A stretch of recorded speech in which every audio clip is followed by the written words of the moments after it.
standar orang memilih pasangan itu kalau pengalaman kami selama ini ada standar memilih pasangan, ada orang yang tertarik untuk tidak menikah, ada orang yang cepat-cepat menikah.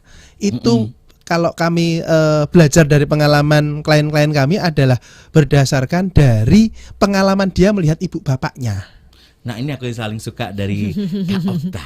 Saben bahas opo selalu dikaitkan ke sana. Tapi penting ya. Kenapa penting Kak? Ayo Kak. Nah, sekarang gini.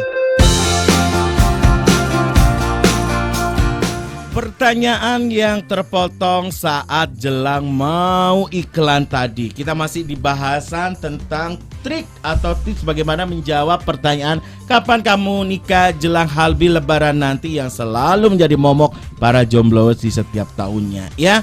Tadi aku sedikit review ya sahabat Sonora ya. Apa yang menjadi poin-poin obrolan kita ini setengah jam pertama adalah ketika Anda mendapatkan situasi seperti itu, yuk mumpung masih ada setengah bulan lagi nih ya. Hal pertama yang harus gampang dilakukan adalah Anda menetapkan apa tujuan dari Anda menikah. Sepenting itu ya Mas Andre. Iya penting. Biar kamu ada pemahaman diri. Kalau kamu udah punya konsep, kamu gak ngerambiang gitu loh. Pengennya kamu menjawab dengan model cara apa. Mau menikah itu dengan tujuan hanya pemenuhan kebutuhan normatif sosial, mau menikah itu dengan tujuan kamu memang butuh karena sebuah status privilege atau apa, harus kamu tentukan ya. Dari penentuan-penentuan itu di breakdown lebih detail lagi ya Kak Nit, Kak Okta ya. Konsekuensinya nanti bakalan apa. Udah siap dengan konsekuensinya, berhenti belajarnya jangan sampai di sana. Kalau sudah tereksekusi melakukan, terus dicari potensi-potensi akan konsekuensi itu apa gitu ya. Oke. Kemudian tips yang kedua adalah jadikan halbi nanti kalau ada yang bertanya seperti itu jangan terlalu baper. Pahami konsep dari sisi penanya. Mungkin dia bertanya itu karena udah template dari turun temurun, sehingga tujuannya hanya sebagai say hello aja, tetapi karena gak ada bahan omongan, itulah yang dipakai. Pahami situasi itu biar hatimu adem gitu ya. Kemudian yang ketiga ya, carilah jawaban yang singkat, padat dan tidak memungkinkan untuk pertanyaan lanjutan. Kira-kira begitu ya Kak? Yes, Oke. Pertanyaan tadi sempat terpenggal sebelum iklan ya. Konsep wanita yang tidak mau menikah karena dia konsep dirinya harus punya pasangan yang lebih dari dia secara finansial, secara karir, kemapanan, kemandirian. Piye Kak Nit? Kalau pribadi sih sebenarnya tuh boleh-boleh aja, sah-sah aja. Karena kan ini kita berbicara tentang bagaimana hidup kita ke depannya. Dan hidup kan bukan cuma sehari dua hari, tapi selamanya begitu kan. Jadi ketika kita punya ekspektasi, aku tuh karena aku udah mapan ya, aku mau carinya pasangan yang lebih mapan dari aku. Itu sebenarnya sah-sah aja gitu. Nah, yang sebetulnya bukan yang lebih ke mempersiapkan diri itu adalah begini. Oke, ini secara beneran yang dilihatnya itu mapan. Harus lebih mapan dari dirinya, atau memang dia itu bikin standar yang tinggi banget sehingga sehingga alasan sebenarnya itu nggak tampak gitu. Misalnya aku malas deh, kayaknya aku lebih seneng mandiri gini aja deh. Tapi kayaknya kalau tapi kalau kena sosial seperti ini kan agak repot juga. Jadi bikin aja ekspektasinya dibikin tinggi banget, jadi kayaknya nggak mungkin begitu lah. Nah itu kan yang perlu dipertanyakan lagi ke diri seperti itu. Tapi ketika aku boleh nggak sih aku punya pasangan yang di atasku gitu kan, lebih pinter, lebih mandiri, boleh aja. Karena kan kita berpikir ya nanti siapa yang bimbing aku kalau dia cuman ternyata yang lebih pinter aku misalnya kayak gitu ya. Tapi aku atau lebih asiknya tuh sebetulnya adalah, kalau saya pribadi ya, itu adalah melihatnya itu bagaimana sebetulnya dilihatnya dari tanggung jawab, dari sisi tanggung jawab, bagaimana visi misinya dia punya rencana ke depannya, bagaimana cara pandangnya, bagaimana. Nah itu boleh juga ditambahin disiplin seperti itu, akan jauh lebih asik ya gitu loh. Oke. Sedikit tambahan informasi tentang situasi tetanggaku tadi ya. Anak tunggal posisinya, cewek, udah 29 tahun, teman-temannya umur 25 dan menikah, emaknya udah pada bingung ya. Sampai emaknya tuh mungkin sama aku tanya, ibu kenapa sih pengen anak ibu menikah? Loh, saya ngelanjutkan keturunanku sopo? Ya. Dia sampai di konsep jawaban seperti itu. Ya aku sampaikan juga lah ke apa adanya ke anaknya, karena kayak jubir, perantara kan. Aku nggak mau tedeng aling-aling daripada nanti beda ekspektasi kan. Emakmu lo kepingin kau nikah, itu tujuannya hanya agar kau punya keturunan. Lah arek maring jawab mengagetkan nih. Jawabannya ada. Ya ngono, aku tak angkat anak ae. Selesai. Iya, selesai. Maring ngono. Loh, kan keturunan kan harus anak kandung, aku bilang gitu kan. Ya aku tak bayi tabung aja selesai arek gendeng atau jawab kan. Jadi maksudku ada gini Mas Andri yang tadi itu sebetulnya. Standar orang memilih pasangan itu kalau pengalaman kami selama ini ada standar memilih pasangan, ada orang yang tertarik untuk tidak menikah, ada orang yang cepat-cepat menikah. Itu kalau kami belajar dari pengalaman klien-klien kami adalah berdasarkan dari pengalaman dia melihat ibu bapaknya. Nah ini aku yang saling suka dari Kak Okta. Saben bahas opo selalu dikaitkan ke sana. Tapi penting ya. Kenapa penting Kak? Ayo Kak. Nah, sekarang gini. Ini saya tak ngeramal ya, ngeramal kasusnya yang diceritakan Mas Andri tadi. Berarti dia kan nggak pengen nikah. Oke. Manusia itu manusia itu bergerak mendekati kesenangan dan menjadi sengsara. Kalau sampai dia menghindari pernikahan, berarti pernikahan itu nggak enak. Ya. Nah, kenapa kok nggak enak? Dia belajar dari mana? Dapat informasi dari mana pernikahan nggak enak? Bisa jadi informasi itu sudah terkandung sejak kecil. Saya jadi ngarang. Apakah bapaknya dulu itu posisinya lebih tinggi dari ibunya? Baik saya pekerjaan, ekonomi, strata keluarga dan sebagainya. Sehingga ketika dia kecil dia sering melihat ibunya ditindas oleh bapaknya. Ngaruh juga ya. Jadi sehingga ketika aku nanti gede aku nggak mau seperti ibuku. Jadi aku harus punya power. Makanya dia kan single tapi posisi udah mapan. Padahal di usia yang sama banyak loh cewek-cewek yang belum mapan. Iya. Tapi kenapa dia kok punya semangat yang besar untuk aku harus mapan? Harus mandiri, harus di atas posisi. Justru yang ku tahu ya, kita menggadukkan ramalan ya. Cocokologi ya. Pak Mbok iki kondisinya nggak seberapa oke secara ekonomi. Jadi anak ini mulai kecil terbiasa dengan hidup pas-pasan. Begitulah situasinya. Keluarganya pas-pasan ditindas oleh keluarga lain kah? Aku yang nggak paham kalau bisa jadi. Itu. Jadi kalau ini ramalan saya ramalan Mas Okta gitu ya. Ramalan saya pendek kata si Mbak ini itu dia nggak ingin hidupnya tertindas dengan alasan apapun juga, termasuk alasan aku adalah istri, aku perempuan harus manut suami. Dia nggak mau. Dia pola asuhnya dimanja banget loh karena anak tunggal dari kecil itu. Dia mau sekolah ke Malang aja nggak boleh. Di Surabaya mau sekolah. Ngapain pilih sekolah di Malang? Ya, dan emaknya dapat informasi dari teman kerjanya pergaulan di Malang tubuh hati-hati bla bla bla bla bla. Gitu tapi yang menarik meskipun dia anak dimanja tapi dia punya kemapanan loh. Ya itu ya. Dan itu yang justru malah jadi apa? Kalau harus ada pertanyaan yang harus menyulitkan lagi gitu ya. Bener, karena kalau anak manja bisa jadi di rumah dia dimanja, tapi dia di kehidupan dia ditempa. Karena kalau anak manja, karakteristik anak manja itu nek basa Surabaya manuk diloloh. Ya. Selalu disuapin. Nah, sehingga dia nggak biasa makan sendiri. Nah, kalau dia nggak bisa terbiasa makan sendiri, berarti dia nggak bisa dong mandiri.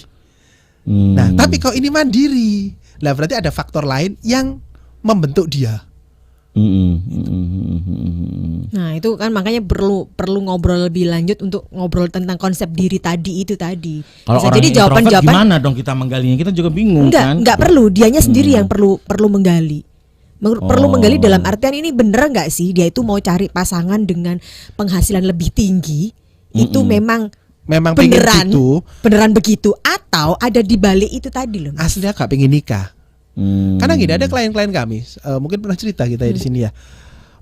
Setiap pacaran memel dengan waktu yang lama. Tapi ketika sudah serius, oke kita nikah ya. Ketika ada pembicaraan kita nikah gitu tentang pernikahan, selesai. Gegeran buyar. Dan selalu seperti itu. Nah, ketika tarik mundur digali ketemulah karena memang orang tuanya itu ribut terus. Jadi tanpa disadari masuk dalam pikiran bawah sadarnya si klien saya ini, pernikahan tuh ribut. Pernikahan tuh gak enak. Kalau memang story of life-nya orang tua ini akan berdampak banget kepada penentuan kontrol bawah alam sadar kita. Ngebreak polanya gimana? Kita nggak mungkin kembali lagi di usia kecil kita lagi itu kan? Gimana? Bisa. Gimana caranya? Asal orang yang secara dewasa ya bersedia berubah bisa. Nanti ada beberapa teknik, ada beberapa file itu yang ibaratnya yang ibaratnya sudah nggak selaras untuk kehidupan sekarang. Itu bisa diputus bisa. Asal orang yang bersangkutan bersedia. Dan makanya perlu juga ngobrol dulu dengan diri. Ini mau nggak? Ini maunya apa? Beneran nggak mau nikah itu? Oke. ketika memang tidak berpikir untuk menikah, gentle aja, bicara aja dengan keluarga, dengan orang tua khususnya. Dan kebetulan kita juga punya beberapa teman-teman yang akhirnya secara gentle memang dia cerita gitu ya, aku nggak punya keinginan untuk berumah tangga ya. Ya memang awal-awal sama orang tua kok gitu sih, mungkin ini. Tapi ketika oh ya kok dia seperti itu dan ada alasan-alasan detailnya dan orang tuanya juga bisa menerima kok, nggak apa-apa juga. Dan akhirnya konsekuensinya misalnya dia nggak menikah berarti dia nggak punya teman hidup dong. Dan ya udah. Itu konsekuensinya. Intinya itu adalah bagaimana siap menerima konsekuensinya apapun yang nggak punya teman hidup akan child free. Nah macam-macam itu salah satu konsekuensinya dan ternyata ketika ditanya lebih detail seperti itu siap dengan ada jawaban-jawaban yang memahamkan. Ya. Jadi akhirnya kan itu bicara tentang kedewasaan ya. Oh berarti memang sudah dewasa. Akhirnya mau bertanggung jawab dengan apa yang menjadi pilihannya. Mungkin Anda berpikir, nggak mungkin aku akan di level itu Kak Nit. Aku ngurus sewa aku dewe Kak Isto dan aku harus berpikir dewasa seperti itu. Oke, nggak masalah gitu kan. Oke, ini waktunya udah nggak panjang, hanya sekitar 2 menit lagi. Sebagai closing, conclusion, kalau di Halbi Lebaran ini masih ada pertanyaan begitu, shortcut yang paling gampang yang harus kita lakukan apa? Kak Nit dulu deh. Oke, kalau nanti ditambah Kak Okta. Kalau Kak Nit shortcutnya adalah sebelum datang siapkan mental dulu, senyum dulu ya. Siapkan, kuatkan dulu. Kalau perlu bawa sapu tangan, kalau agak greget-greget nanti genggamannya di sapu tangan yang kayak gitu. Jawabannya adalah Anda jawab yang baik, yang positif gitu ya. Doakan saya ya dengan senyum ya, dengan doakan saya ya. Oh ya, doain cepet ya, lancar semuanya ya.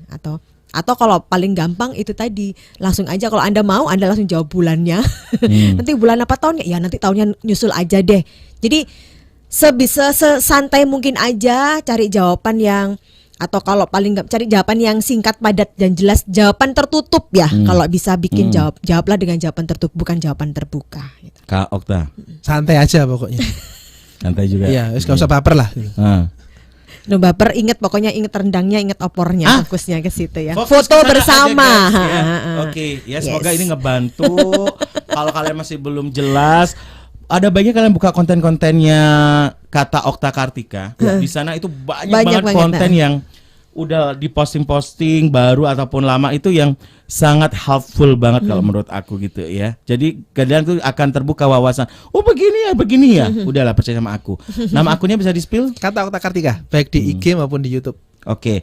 Untuk kebutuhan konsultasi ini ya, untuk kebutuhan konsultasi permasalahan ini atau sesuai topik kita hari ini, atau mungkin hal lain yang bersifat relationship atau hubungan keluarga, ini gimana nih cara bisa ada sesi bertemu dengan Kak Okta ataupun Kak Nit atau dua-duanya bisa. Oke, yang jelas memang kalau untuk konsultasi pernikahan akan bertemu dengan kita berdua, jadi bisa langsung DM aja di Kata Okta Kartika, di IG-nya Kata Okta Kartika atau di kataoktakartika.com. Nanti di situ malah lebih menu-menunya. Lebih lengkap lagi, ada menunya. Jadi tinggal pilih-pilih aja menunya gitu. Dan buku yang apa kemarin ini ya, berbohong belum tentu bohong. Ini masih ada ya?